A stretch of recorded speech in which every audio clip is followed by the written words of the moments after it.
जय गुरु जी। शुक्राना गुरु जी। आज हम दिव्य आबा का चैप्टर 101 का पार्ट 1 पढ़ने जा रहे हैं। जब मैंने ईश्वर का द्वार जोर से खटखटाया। आदरणीय गुरु जी महाराज, आपके कमल चरणों में नतमस्तक होकर हार्दिक प्रेम और आभार से मैं अपने अनुभव लिखने का साहस कर रही हूँ। कृपया मेरा मार्गदर्शन कीजिए। मैं जानती हूँ कि प्रतिदिन, प्रति सेकंड, प्रति श्वास जो मैं लेती हूँ आपकी दया के कारण है। फिर मैं आपके दिव्य उपकार के अनुभव कहाँ से लिखना आरंभ करूं? आपके प्रेम पर मैं सहस्त्रों ग्रंथ लिख सकती हूँ। नम्रतापूर्वक मैं अपने अनुभव उनके साथ बांट रही हूँ जिन्हें आपके द्वार पर पहुंचकर आपकी दिव्य आभा देखने का सौभाग्य प्राप्त हुआ है। गुरु जी महाराज पूरी सृष्टि में हैं और पूरी सृष्टि उनमें समाई हुई है। इस जगत में उनकी दिव्यता के अतिरिक्त और कुछ नहीं है। वह सर्वविद्यमान है। यह फैलती हुई सृष्टि एक फूलते बुलबुले के समान है जो फूटने को तत्पर है, किंतु जब तक वह हमारे जीवन में है नहीं फूटेगा। हे प्रभु, आप मेरे साथ ऐसा कैसे कर सकते थे? विवाह के कई वर्ष तक डेविड और मेरी संतान नहीं हुई थी। हम अत्यंत निराश थे और स्त्री रोग विशेषज्ञ से उपचार भी करवा चुके थे। फरवरी 1991 में मैं भारत से एक शिशु गोद लेने का विचार कर रही थी। मैंने डबलिन में 48 स्पेटाइन मार्ग पर स्थित गुरुद्वारा साहिब श्री गुरु नानक दरबार में जाकर प्रभु से बात करने का निश्चय किया। गुरुद्वारे पहुंचकर मैं उनसे वार्ता करने लगी। मैंने उनको कहा कि वह मेरे पिता हैं और मैं उनकी पुत्री, मेरी एक ही समस्या है। मैंने उनसे निवेदन किया कि मेरे लिए ना सही मेरे पति के लिए एक संतान दे दें। उन्हें भी गोद लिया गया था और उन्हें किसी को अपनी संतान कहने में अति सुख मिलेगा। प्रार्थना स्वर्ग की ओर भेजकर आत्मविश्वास के साथ मैं वापस घर आ गई। एक माह के बाद मुझे अपने गर्भवती होने का बोध हुआ। मैंने अपने परामर्शदाता चिकित्सक डॉक्टर लेन हेन और अपने पारिवारिक चिकित्सक को फ़ोन पर अपने गर्भवती होने की सूचना दी। उन्होंने मुझे गर्भ परीक्षण करवाने की सलाह दी क्योंकि मेरे जैसे रोगियों में छाया गर्भ होने के आसार भी पाए जाते हैं। मैंने उत्तर दिया कि मुझे 100% विश्वास है और मैंने बाबा जी गुरु नानक को उनके आशीर्वाद के लिए धन्यवाद दिया। 9 माह उपरांत मैंने एक सुंदर सी बेटी को जन्म दिया। चारों ओर प्रसन्नता का वातावरण छा गया। समय व्यतीत होने के साथ मुझे लगने लगा कि मेरी बच्ची के साथ कुछ अनहोनी हो रही है। मैं चिकित्सक परिचारिकता परिचा पराचिकित्सा का प्रशिक्षण ले चुकी हूँ और मुझे प्रतीत हुआ कि वह आंखों से संपर्क स्थापित नहीं कर रही थी। वह सुन नहीं सकती थी, मुस्कुराती या हंसती नहीं थी, ध्वनि नहीं करती थी और अन्य हरकतें जो उसकी आयु के शिशु कर सकते हैं नहीं कर रही थी। मैं अपने आप को डांटती थी कि मैं कार्य पर नहीं हूँ और अपनी ही संतान में शिशुओं के बढ़ने के चिन्ह ढूंढ रही हूँ। मैंने अपने आप को कहते हुए सुना, तुम माँ हो, यह तुम्हारी संतान है। रोग ढूंढना बंद करो। घर पर तुम चिकित्सालय या गहन सेवा केंद्र में कार्यरत नहीं हो। परंतु मेरी आत्मा इतनी व्याकुल थी कि मैं उसको परीक्षण के लिए ले गई। विशेषज्ञ ने आकस्मिक मार्ग अपनाते हुए उसे तुरंत देश के सर्वप्रसिद्ध स्नायु रोग विशेषज्ञ के पास भेजा और हमारी कठिनाइयां आरंभ हो गई। सीटी स्कैन, मस्तिष्क स्कैन, ईसीजी इत्यादि अनेक परीक्षण हुए और अंततः चिकित्सक ने निष्कर्ष सुनाया कि उसे परम प्रमस्तिष्कीय पक्षाघात है। हमें बताया गया कि शीना कभी बैठ या चल नहीं पाएगी और समय के साथ उसकी मुखाकृति विकृत हो जाएगी। शारीरिक और मानसिक रूप से वह विकलांग रहेगी। मेरे पति डेविड अत्यंत व्यथित थे। मैं अंदर से ध्वस्त हो गई थी। और आवेश में आकर मैं चिल्लाई, हे प्रभु, आप मेरे साथ ऐसा कैसे कर सकते थे? कैसे? प्रभु, आप मेरे पिता नहीं हैं? दाऊद ने मेरे मुंह पर हाथ रख कर कहा कि ईश्वर के बारे में इस प्रकार से बात नहीं करी जाती है। जितना आश्वस्त होकर वह कह सकते थे, उन्होंने कहा कि शीना स्वस्थ हो जाएगी। मैं शीना को उठाकर घर वापस आ गई। मैं उस बावली स्त्री की भांति थी जिसे स्नायु विकार हो गया हो। मेरे मुख पर अश्रुधारा बहे जा रही थी। मैं भगवान पर क्रोधित हो रही थी। और अंत में मैंने दाऊद को पूजा कक्ष में जाकर ग्रंथ साहिब को बाहर फेंकने के लिए कहा। मैं चिल्ला रही थी, इस संसार में कोई ईश्वर नहीं है। दाऊद ने उत्तर दिया, सुखी, यदि तुम ईश्वर को अपने जीवन से निकालना चाहती हो, वह तुम्हारी इच्छा है। मुझे यह पाप करने को मत कहो। मुझे अभी भी उसमें आस्था है। तो मैं गुरुद्वारे जा रही हूँ और बाद में लौटूंगी। इतना कहकर मैंने शीना को उठाया और चल पड़ी। मेरी बहन एमी हमें कार में गुरुद्वारे ले गई। मैंने शीना को गुरु ग्रंथ साहिब महाराज के निकट लिटाया और पागल बच्चे की भांति हरकतें करने लगी। मैंने सतगुरु से असंतोष प्रकट किया। आपने कहा था कि आप मेरे पिता हैं। आप मुझसे प्रेम करेंगे, मेरी रक्षा करेंगे और मेरा ध्यान रखेंगे। क्या इसे ध्यान रखना कहते हैं? आपने मुझे एक सुंदर सी संतान देकर कृतार्थ किया और आपने उसके शरीर का सबसे महत्वपूर्ण भाग ले लिया, उसका मस्तिष्क। आप ऐसा कैसे कर सकते थे? मैं रोए जा रही थी। ज्ञानी जी ने सोचा कि मैं पागल हो रही हूँ। फिर मैंने कहा, हे भगवान, हे अकाल पुरुष, मैंने अपने पूरे जीवन आपको प्रेम किया है। यदि आप वास्तव में हैं, आप मुझे अपने अस्तित्व का प्रमाण देंगे कि आप मुझे सुन रहे हैं। यदि आप ऐसा नहीं करेंगे तो मैं आपसे फिर कभी प्रेम नहीं करूँगी। मेरे लिए आपका कोई अस्तित्व नहीं रहेगा। मैं इस बच्ची से प्रेम करूँगी, इसका ध्यान रखूँगी और इसके लिए जो उचित होगा करूँगी, किंतु आपसे कभी प्रेम नहीं करूँगी। मेरा इतना कहना था कि शीना ने अपना नन्हा हाथ उठाकर मेरे गाल पर मारा। इस समय तक शीना के हाथ इतने कमज़ोर थे कि वह उसके वक्ष पर ही रहते थे। मुझे उन्हें उठाकर उनका व्यायाम करना पड़ता था क्योंकि वह स्वयं उनको हिला नहीं पाती थी। मैं उत्तेजित थी। मुझे पता था कि प्रभु ने उत्तर दिया है। मैं उनके चरणों में गिर पड़ी, उनसे क्षमा याचना करी और ज्ञानी जी को गुरु ग्रंथ साहिब से एक वाक्य निकालने को कहा। दिव्य संदेश था कि समय के साथ सब ठीक हो जाएगा। अतः मैंने शीना को उठाया और घर आ गई। मैं गुरु नानक देव अकाल पुरुष से शीना को स्वस्थ करने के लिए प्रार्थना करने लगी ताकि वह अपने कमरे से हमारे कमरे तक आ सकें। भूख लगने पर अपने मुंह और पेट की ओर उंगली कर सकें या फिर यदि उसके शरीर के किसी भी अंग में पीड़ा है तो उस ओर उंगली कर सके। मैं इतनी ही कामनाएं कर रही थी क्योंकि मुझे लगता था कि वह मानसिक रूप से अविकसित थी और संभवतः प्रभु हमारी इतनी ही आकांक्षा पूर्ण कर सकेंगे। दाऊद अब प्रभु से उसको स्वस्थ करने के लिए प्रार्थना करते थे। उनके मन में मेरे से अधिक विश्वास था। अविश्वसनीय शीना चल रही थी। मेरी बहन एक बाल रोग विशेषज्ञ इंग्लैंड से दाऊद को शीना के रोग की गंभीरता समझाने आई।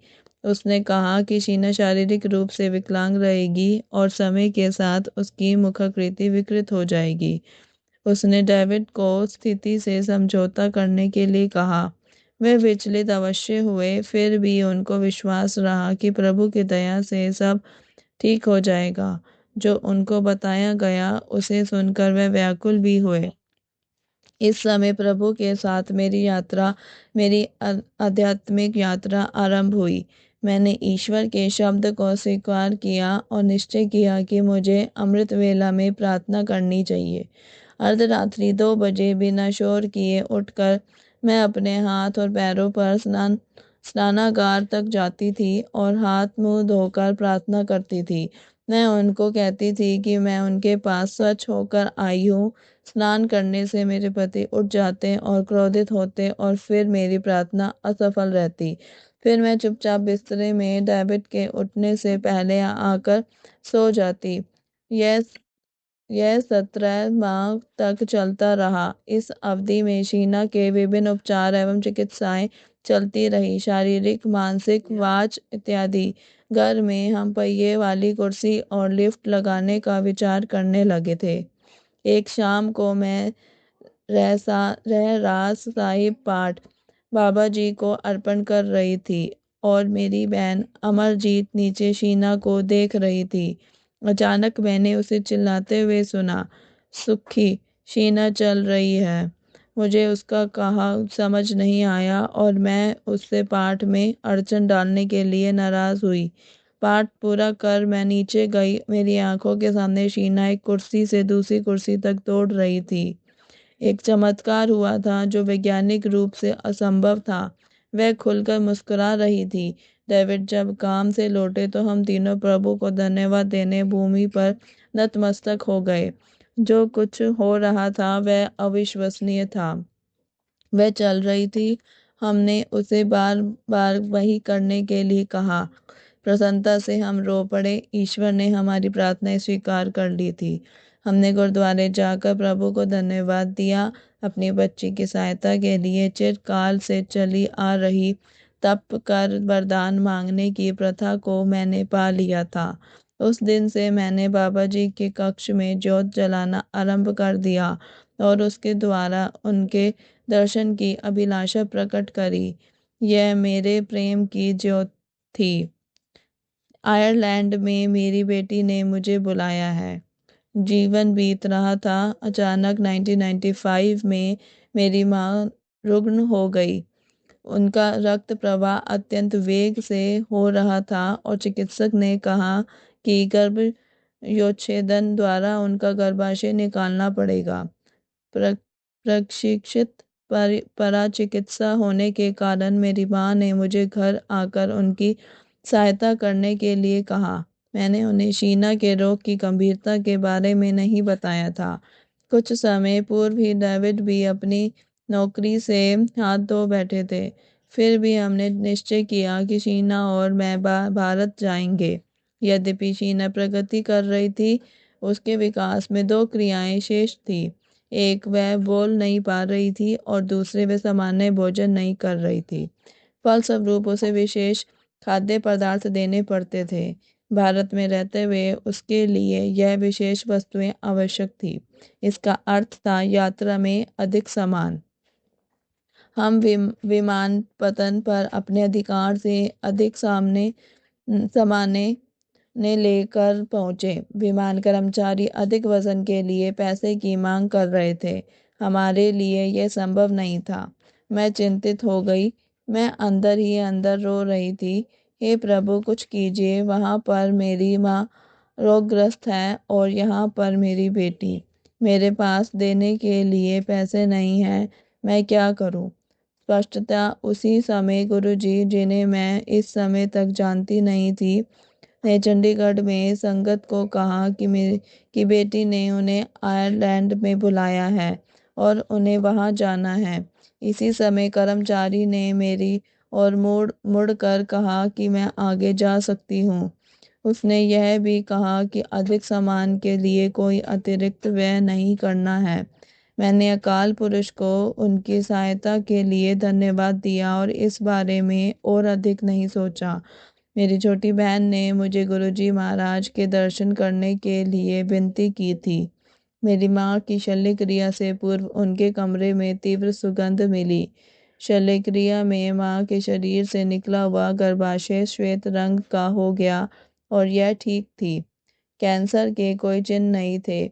उस समय हमने इन घटनाओं के बारे में कुछ नहीं सोचा, किंतु अब पुनर्वलोकन करते हुए लगता है कि उस समय हमने उन्हें नहीं पहचाना और उनको अपने हृदय में स्थान नहीं दिया। शीना के पहले शब्द वाहे गुरु।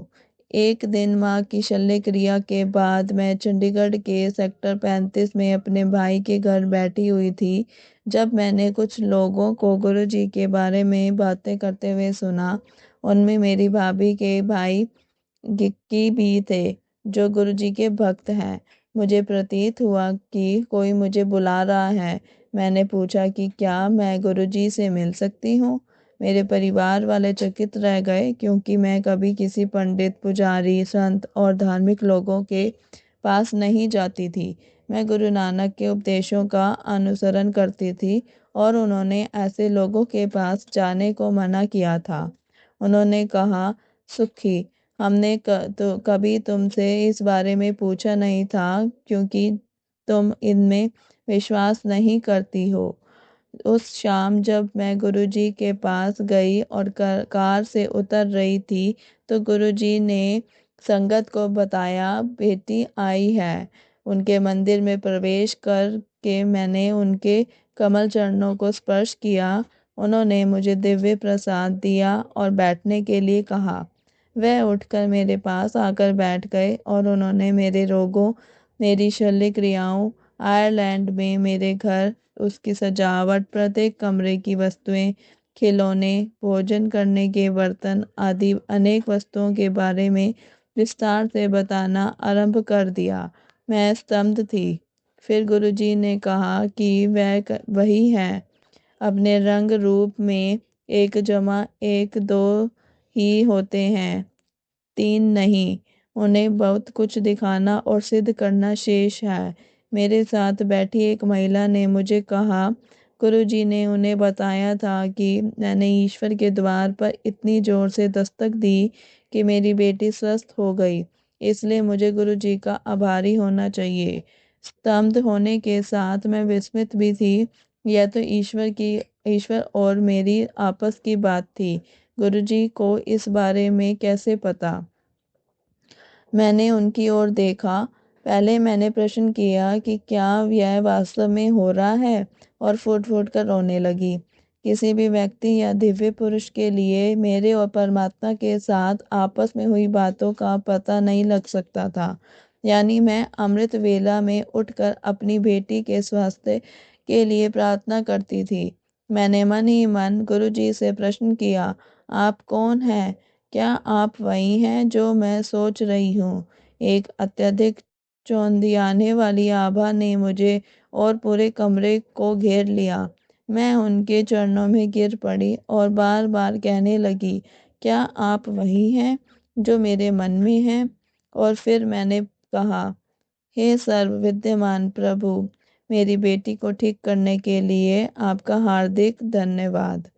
उसकी मुस्कुराहट कितनी सुंदर थी। उस मुस्कुराहट से ईश्वर से संबंध स्थापित हो गया था।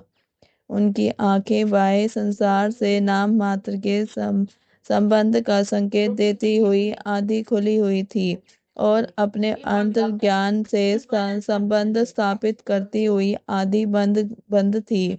फिर मैंने क्षमा मांगी और पूरी संगत को देखने के लिए पीछे जाकर बैठ गई।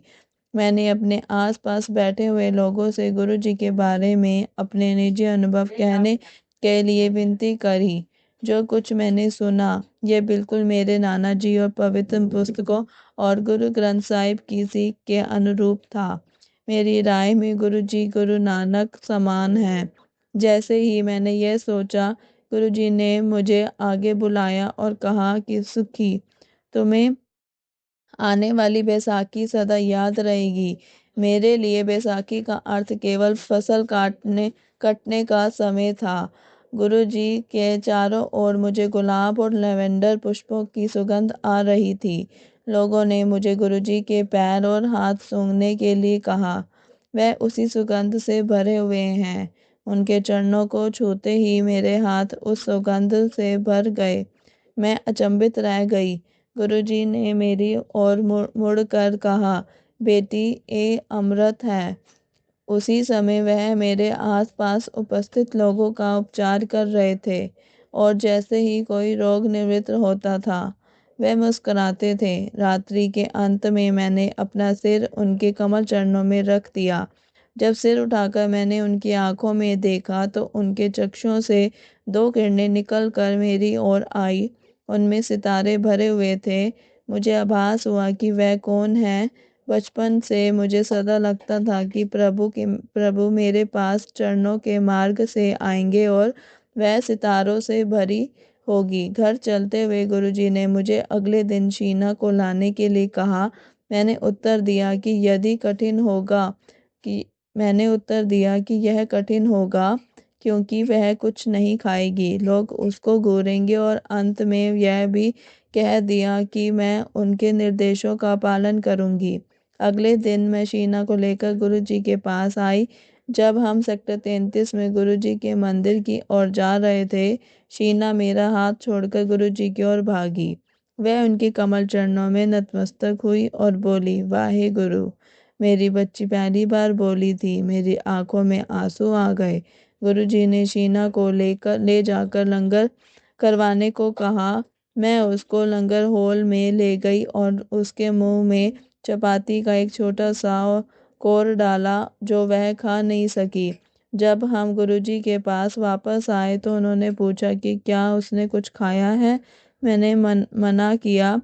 वह बोले कि मैंने उसके मुंह में एक छोटा सा टुकड़ा ही डाला था।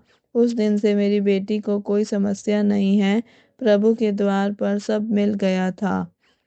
जय गुरुजी। शुक्राना गुरुजी। अकल्पनीय बैसाखी। प्रातःकाल गुरुजी सुखना झील के किनारे भ्रमण करने जाते थे। कार में से उनके पैर निकलते हुए दूर दूर तक, जहाँ तक दृष्टि जाती थी, मोर जोर जोर से गाने लगते थे। गुरुजी झील के किनारे चलते थे, किंतु उनके आगे बढ़ते हुए पैर भूमि को नहीं छूते थे। बैसाखी के दिन गुरुजी संगत के कुछ सदस्यों के साथ मुझे भी गुरु सवारी बनाकर ले गए। अचानक वातावरण परिवर्तित हो गया। गुरुजी ने मुझे कहा, सुखी देख कौन आए हैं। सुखी देख कौन आए हैं। कार के शीशे से मैंने गुरु नानक देव जी और शिव जी को देखा। मैंने फिर देखा और अपने आप को चुटकी मारी, यह देखने के लिए कि गुरुजी ने मेरे ऊपर कोई जादू तो नहीं किया था। मुझे पता है कि मैंने उस दिन गुरुजी के साथ क्या देखा।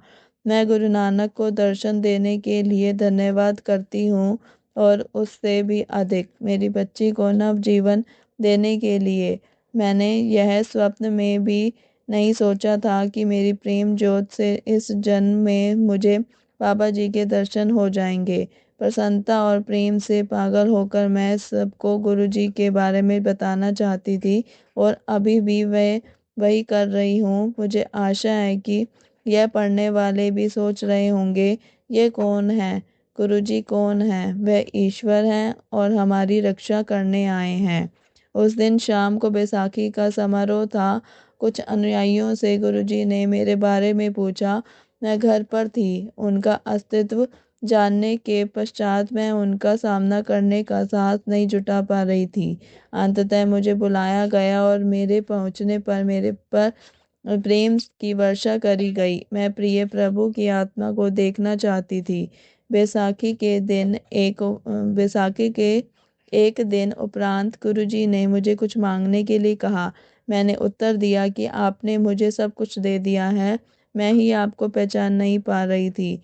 उनके पुनः कहने पर मैंने उनसे अपनी बहन अमरजीत को स्वस्थ करने के लिए कहा, जो गठिया से पीड़ित थी।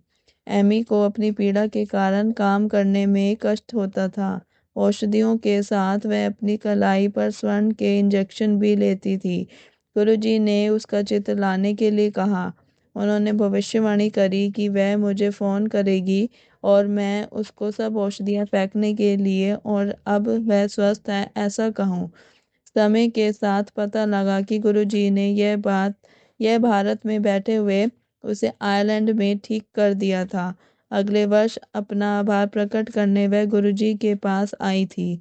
एक और घटना हुई। एक दिन गुरुजी ने कहा कि डेविड मुझे फ़ोन करेंगे और मैं उनको कहूँ कि फ्रिज काम नहीं कर रहा है और उसमें भोजन सड़ रहा है। वास्तव में उनका फ़ोन आया और मैंने गुरुजी की कही हुई बात बताई।